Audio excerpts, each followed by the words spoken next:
Day 3, round 5, pick 144. Shedeur Sanders had to wait longer than expected to find out where his NFL story begins, putting an end to one of the furthest and highest profile draft slides in recent memory. Sanders heading to Cleveland, where he told reporters, quote, "I'm going to fit in perfectly." And he's thankful for the opportunity for people to, quote, "see the real me." We see the real Dan Graziano. And that was the what. Dan is here for the why. Dan, why did Shedeur Sanders fall to the 5th round? Randy, it starts with the fact that teams just really didn't view him as an elite quarterback prospect. This year's draft, outside of Cam Ward, was thought to be fairly thin on quarterback. And, you know, he didn't really do anything to separate himself from the rest of the pack. Giants ended up liking Jackson Dart better. The Saints ended up liking Tyler Shuck better, etc. But then, you know, as Friday night came and went and the Dylan Gabriels of the world were being selected, that's when you started to hear, when you talk to people around the league, thoughts of, you know, why did this happen? How did he slide all the way out of the first 3 rounds, ended up being the first 4?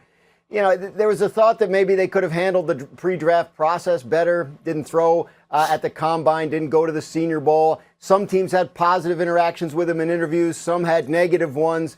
And there was a sense that maybe, you know, that Deion Sanders, to the extent that he was controlling the pre-draft process, might not have done Shedeur any favors. But, you know, you see there, he's happy. The family's happy. He's in a good spot. So it may all work out for the best in the end. He's excited to get to work. In the hours since the draft has ended, what's been the reaction around the league, Dan?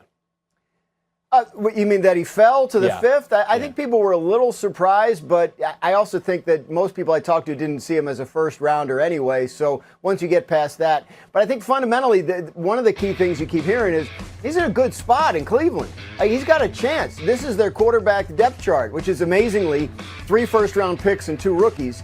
But Watson's not going to play.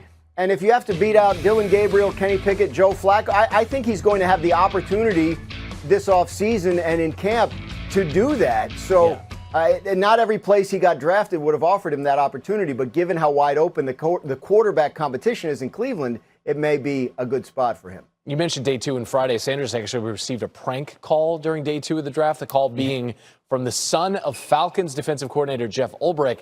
Both the Falcons and Ulbrich's son have apologized to Sanders.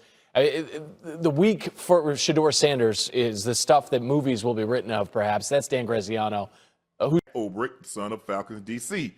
First, the Falcons put out a statement this morning saying, earlier in the week, Jack Ulbrich, the 21-year-old son of defensive coordinator Jeff Ulbrich, unintentionally came across the draft contact phone number for Shedeur Sanders off an iPad while visiting his parents' home and wrote the number down and later conduct a prank call. Jeff Ulbrich was unaware of the data exposure and any facet of the prank and was made aware of the above only after the fact. Atlanta Falcons do not condone this behavior and send our sincere apologies to Shedeur Sanders and his family, who we've been in contact with, to apologize to, as well as facilitate an apology directly from Jack to the Sanders family. We have also been in contact with the NFL and will continue to cooperate fully with any inquiries we may receive from the NFL League office. We are thoroughly reviewing all protocols and updating if necessary to help prevent an incident like this from happening again. Falcons. Jack posted an apology on Friday night. I made a tremendous mistake. Shedeur, what I did was completely inexcusable, embarrassing, and shameful. I'm so sorry I took away from your moment. It was selfish and childish. I could never imagine getting ready to celebrate one of the greatest moments of your life, and I made a terrible mistake, and I messed with that moment. Thank you for accepting my call earlier today. I hope you can find it in your heart to forgive me. At Shedeur Sanders. Ocho, is this apology enough, or should the Falcons punish? Well, I don't know how they can punish the son. They might punish the dad. Should they get Dr. Draft? So if you were to punish the Falcons, how do you punish them? And should they be punished first? And if you are going to punish them, what should the punishment be? I mean, listen, I say if you're gonna punish him, to some extent, I would say it would have to come from the dad. Obviously, it was a son. It was the son that made the call. Obviously, dad, I'm not sure how the son got the number. Who knows? But the punishment should come from the dad. Maybe a fine of some sort. I think draft picks would be a little bit too much because the team itself as a whole shouldn't have to suffer for what the son decided to do. outside of that, the apology, I mean, at that Seems moment, sincere. at that point, it seems sincere, especially being that it was written from someone else, and it's a bunch of you know what. Did he really mean it? No. The fact that he got caught is the only reason he's apologizing. Bro, how you, the only reason he's Ocho, apologizing. you can't, and you let them record you. They're not sorry. They know what they were doing. They're young. It was a prank. We're in the era of pranks. Yeah. And like They you play say, too much. everybody Too don't much, play the Ocho. same. They play too much. Everybody, listen, they thought it was a funny moment. They thought it was a funny moment when it That's really before wasn't. you go, GP. It really wasn't. Other players also reportedly had prank calls. Tyler Warren had a prank call. There were several other players. And you see that, like you said, Ocho, we're in that era. Everything is about a prank. Everybody want to pull something, want to touch somebody, want to do moment. something, dump something on their head. Everybody, like GP, like you've been saying the whole night, everybody don't play how you play. Now, when somebody fire you up, then well, he ain't have to do that. Well, you didn't have to do that. Leave people alone, especially people you don't have a relationship with. You going out there in some mall, or you walking down the street, you don't know that person from a hill of beans. And that's why this social media has messed us up. Yeah. About likes and everything about this crazy stuff. That little kid knew what he was doing because he went in his daddy's phone and got that phone number. He did that on purpose. So I hate saying punish your dad because your dad is trusting in you as my son. And I'm trusting you that you won't go do stuff. That's just like almost stealing, though, y'all. That's almost like stealing. It's almost like you stealing from your peoples. And your dad has to take the blame for what you have done. Because I can't punish you because you're not in an Atlanta Falcons organization. So I have to punish your daddy because of the situation, because it hurts that person who you did it to. And these young kids today, man, and I tell you, the generation is different. These kids are different. They think that's funny. And they think that's something to do. At somebody else's expense. At somebody else's expense. They think this is funny. And then when you get caught, like Chad said, that boy ain't sorry.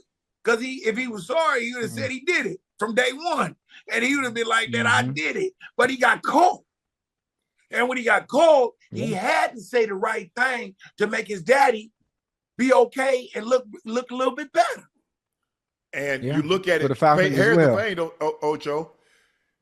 Yeah. Shedeur Sanders' phone number wasn't the only one in there, but he was the one that was having a precipitous fall. So now, which prank is going to generate the most buzz? Knowing Shedeur is on eggshells, he's on pins and needles, waiting to have an NFL team call him and say, hey, we're going to select you in the 4th round. We're going to select you in the 5th round. So check this out. He got the number from an iPad that he shouldn't have been using.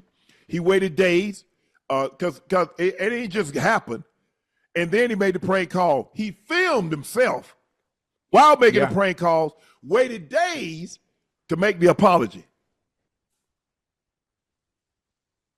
Guys, I mean, look, everything ain't meant to be. Everything ain't meant to, like you said. You heard me? In this day and age, Ocho, everything is about clicks, like, mentioned. In a viral moment. That's what it's all about, man. That's why, listen, that's why I like my era. We didn't have all that crap.